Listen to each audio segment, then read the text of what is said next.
UGC, MMTC आणि doctor Babasaheb Ambedkar Marathwada विद्यापीठ छत्रपती संभाजीनगर यांच्या संयुक्त विद्यमाने चालू असलेल्या रिफ्रेशर कोर्समध्ये मायक्रो टीचिंगसाठी मी घटक निवडलेला आहे चरित्र आणि आत्मचरित्र याची संकल्पना.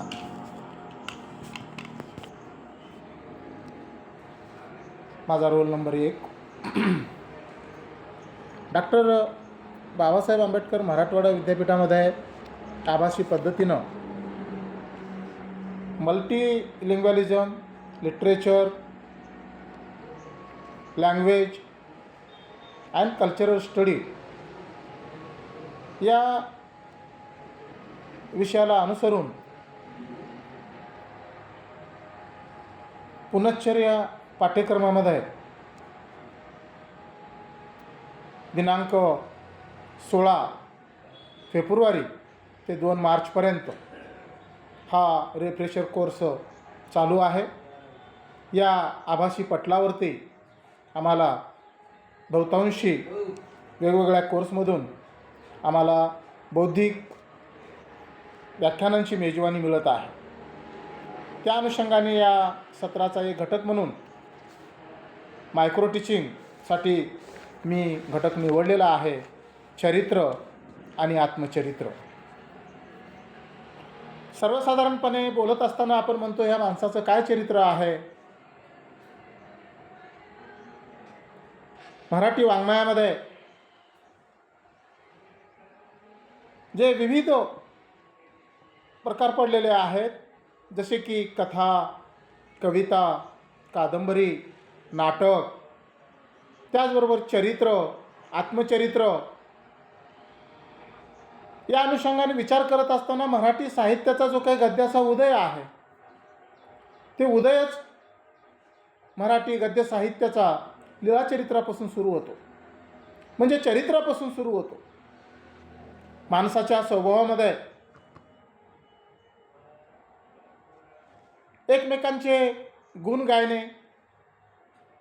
सत्य जाणून घेणे आणि त्या सत्याचा शोध घेत घेत आपल्या स्वतःचं सुद्धा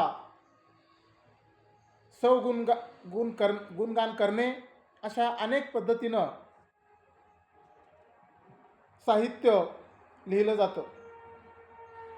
त्यामधलाच हा एक प्रकार आहे चरित्र आणि आत्मचरित्र. साहजिकच आपल्या मनाला असा प्रश्न पडतो की चरित्र म्हणजे नेमकं काय, चरित्र कशासाठी लिहिलं जातं, ते चरित्र कोणी लिहितं, कोणासाठी लिहितं, कोणाचं चरित्र लिहिलं जातं, असे अनेक प्रश्न आपल्याला त्या निमित्तानं पडतील आणि पडावेत. तर चरित्र म्हणजे काय, त्याला इंग्रजीमध्ये जसं आपण बायोग्राफी म्हणतो, तर चरित्र हे मराठी साहित्यामध्ये असो, इंग्रजी साहित्यामध्ये असो, हिंदी साहित्यामध्ये असो किंवा इतर कोणा भाषेमध्ये असो, चरित्र लेखन करत असताना चरित्र लेखन करणाऱ्या लेखकाला काय काळजी घ्यावी लागते किंवा त्यांनी लिहिलेल्या लेखनाला चरित्र का म्हणतात, तर त्याची सर्वसाधारण व्याख्या जर करायची झाली तर आपल्याला असं म्हणता येईल की जेव्हा एखादा लेखक दुसऱ्या एखाद्या व्यक्तीच्या जीवनातील घटनांचा, त्याच्या कार्याचा आणि स्वभावाचा अभ्यास करून त्याबद्दल लेखन करतो, तेव्हा त्याला चरित्र असे म्हणतात. उदाहरणादाखल जर आपल्याला सांगायचं असेल तर धनंजय कीर यांनी डॉक्टर बाबासाहेब आंबेडकरांचं चरित्र लिहिलं. त्यांनीच महात्मा फुले यांचं चरित्र लिहिलं. डॉक्टर जयसिंगराव पवार यांनी राजर्षी शाहू छत्रपती या नावानं शाहू महाराजांचं चरित्र लिहिलं. म्हणजे चरित्र लेखन ही परंपरा जरी जुन्या काळापासून असली तरी आपल्या असं लक्षात येईल की चरित्र हे कोणाची लिहिली जातात. तर आत्ता जी मी नावं घेतली, डॉक्टर बाबासाहेब आंबेडकरांचं चरित्र लिहिलं गेलं आहे, महात्मा फुलेंचं चरित्र लिहिलेलं आहे, छत्रपती शाहू महाराजांचं चरित्र लिहिलेलं आहे. म्हणजे फुले शाहू आंबेडकरांचं चरित्र लिहिलं गेलं. त्याचा अर्थ काय होतो? तर समाजामध्ये सामाजिक कार्य करणाऱ्या समाज सुधारकाविषयी एक कुतूहल असतं. सुधारकांच्या आयुष्यामध्ये त्यांचं जे काही जीवन आहे ते कशा पद्धतीचं असेल? सामान्य माणसासारखं त्यांचं जीवन असेल का? त्यांनी जे कार्य केलेलं आहे ते कार्य काय असेल? त्यांना कोणत्या आव्हानाला तोंड द्यावं लागलं असेल? कोणत्या परिस्थितीतून त्यांनी हे सगळ्या खटाटोप केलेला आहे हे जाणून घेण्याची कुतूहलता पुढच्या पिढीला असते.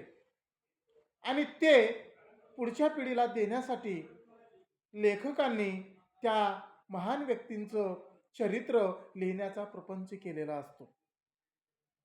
थोडक्यात सांगायचं झालं तर चरित्र हे माणसाच्या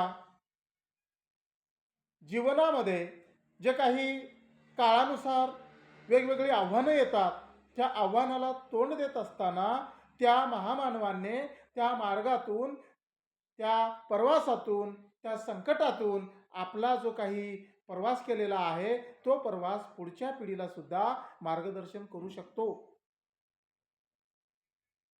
डॉक्टर बाबासाहेब आंबेडकरांनी महाडच्या 14 तळ्याचा सत्याग्रह केला, काळाराम मंदिर प्रवेश केला. एवढंच नव्हे तर या भारत देशाची जी काही आज घोडदौड चालू आहे, ज्या संविधानावरती घोडदौड चालू आहे, त्या संविधानाचे निर्माते म्हणून डॉक्टर बाबासाहेब आंबेडकरांचं नाव घेतलं जातं. या दरम्यान डॉक्टर बाबासाहेब आंबेडकरांनी मग हे संविधान लिहिण्यासाठी काय परिश्रम घेतले असतील, कोणत्या हेतूनं हे संविधान लिहिलेलं आहे हे जाणून घेण्याचं प्रत्येक माणसाच्या मनामध्ये एक कुतूहल आहे. परंतु आज डॉक्टर बाबासाहेब आंबेडकर तर नाहीत, मग त्यांचं चरित्र आहे आणि त्या चरित्राच्या माध्यमातून डॉक्टर बाबासाहेब आंबेडकरांना पुन्हा एकदा अनुभवता येतं, पुन्हा एकदा त्यांच्या सहवासाचा लाभ घेता येतो आणि त्या दृष्टिकोनातून हे चरित्र लिहिली जातात. विदा सावरकरांचं तसंच आहे, महात्मा गांधींचं तसंच आहे, फुले शाहू आंबेडकरांचे चरित्र त्याच पद्धतीने लिहिले गेलेले आहेत. म्हणजे चरित्र लिहित असताना लेखकाने एखाद्या समाजसुधारकांचं नाव निवडलेलं असेल किंवा समाजामध्ये होऊन गेलेल्या एका महान व्यक्तीचं चरित्र, जे काही समाजाला आदर्श आहे, अशा आदर्श व्यक्तींना पुस्तकांच्या माध्यमातून, अक्षरांच्या माध्यमातून त्यांना जिवंत ठेवण्याचं कार्य हे चरित्र करत असतात. आणि म्हणून चरित्र लेखन करणं हे काळाची गरज पडलेली आहे.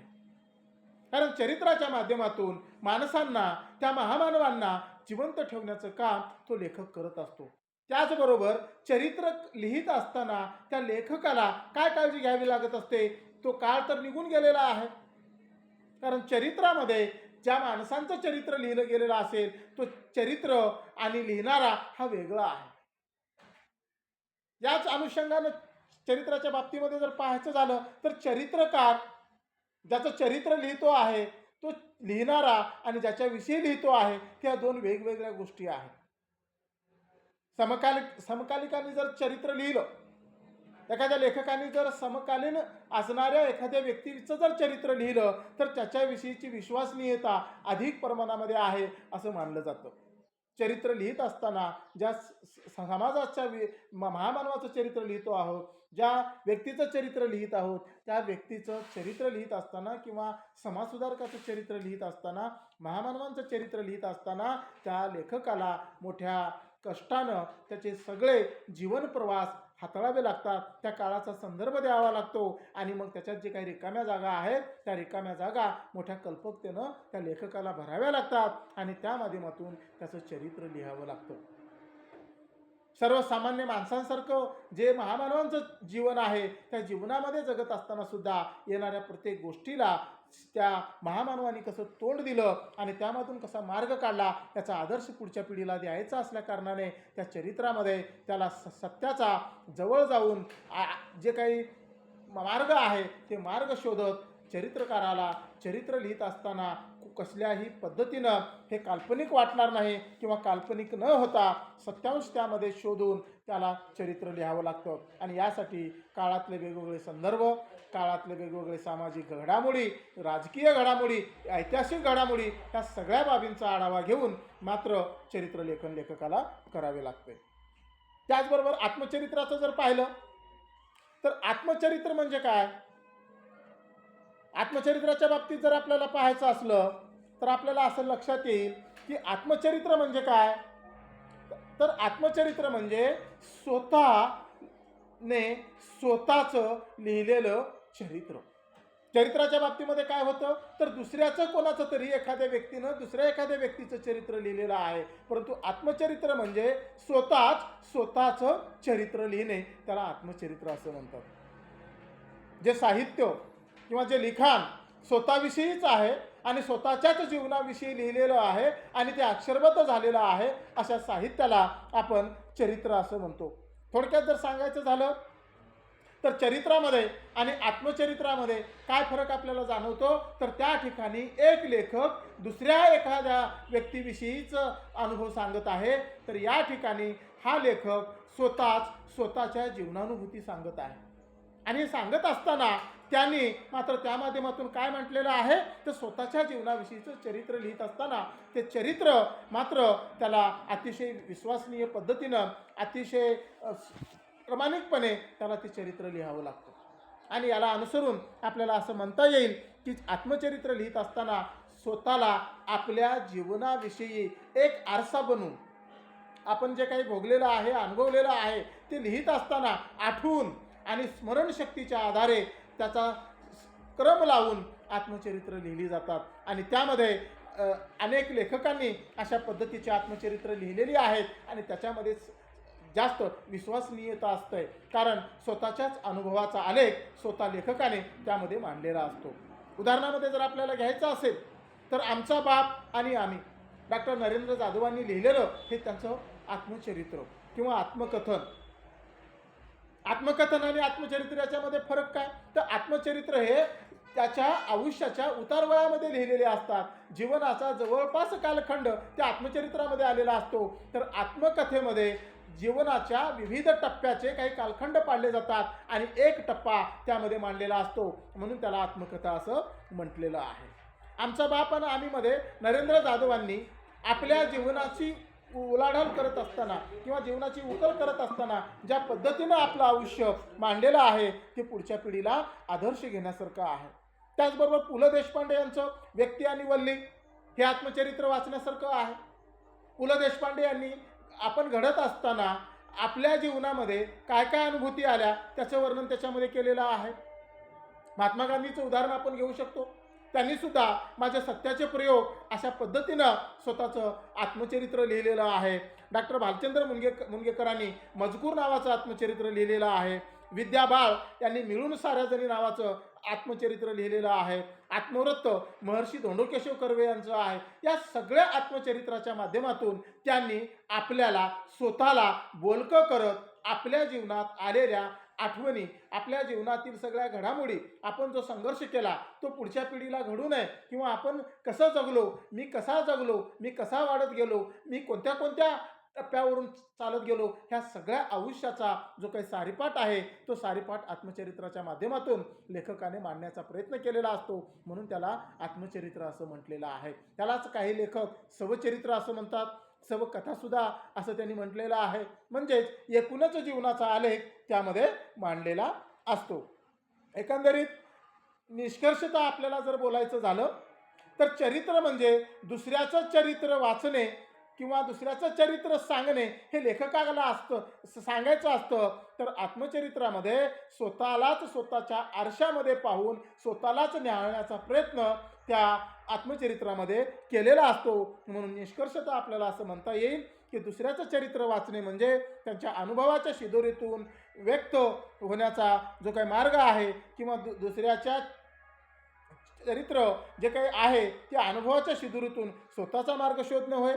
तर आत्मचरित्र म्हणजे आरशात स्वतःला निहाळून जगाला सत्य सांगण्याचा केलेला एक सत्य प्रयत्न आत्मचरित्रामध्ये केलेला असतो. तर या दोन्हीमध्ये फरक आहे, तो नेमका काय आहे ह्या संकल्पना समजून घेत असताना आपल्या असं लक्षात येतं की आत्मचरित्र हे स्वतः लेखकाने लिहिलेलं असतं, तर चरित्र दुसऱ्या कोणातरी एका महान व्यक्तीविषयी किंवा प्रतिष्ठित व्यक्तीविषयी किंवा ज्या व्यक्तीचा आदर्श जगाला घ्यावासा वाटतो अशा व्यक्तीविषयी लेखकानं केलेलं जे अक्षरबद्ध साहित्य आहे त्याला चरित्र असं म्हटलं जातं. थोडक्यात सांगायचं झालं तर चरित्र आणि आत्मचरित्र लेखनाची परंपरा मराठी साहित्यामध्ये अगदी प्राचीन काळापासून आहे.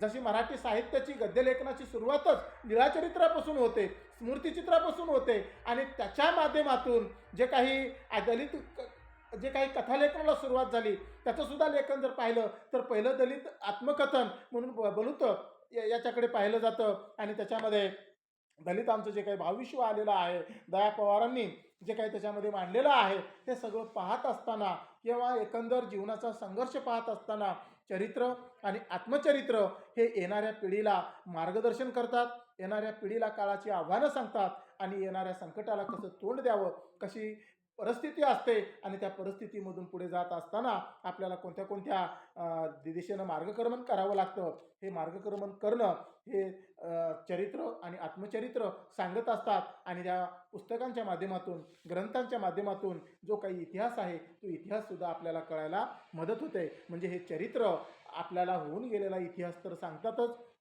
त्याचबरोबर येणाऱ्या पिढीला सुद्धा मार्गदर्शन करतात, येणाऱ्या काळाला मार्गदर्शन करतात. म्हणून चरित्र आणि आत्मचरित्र लेखनाची मराठी साहित्यामध्ये मोठी परंपरा आहे आणि त्या परंपरेला अनुसरून चरित्र आणि आत्मचरित्र मोठ्या प्रमाणात लिहिले गेलेले आहेत.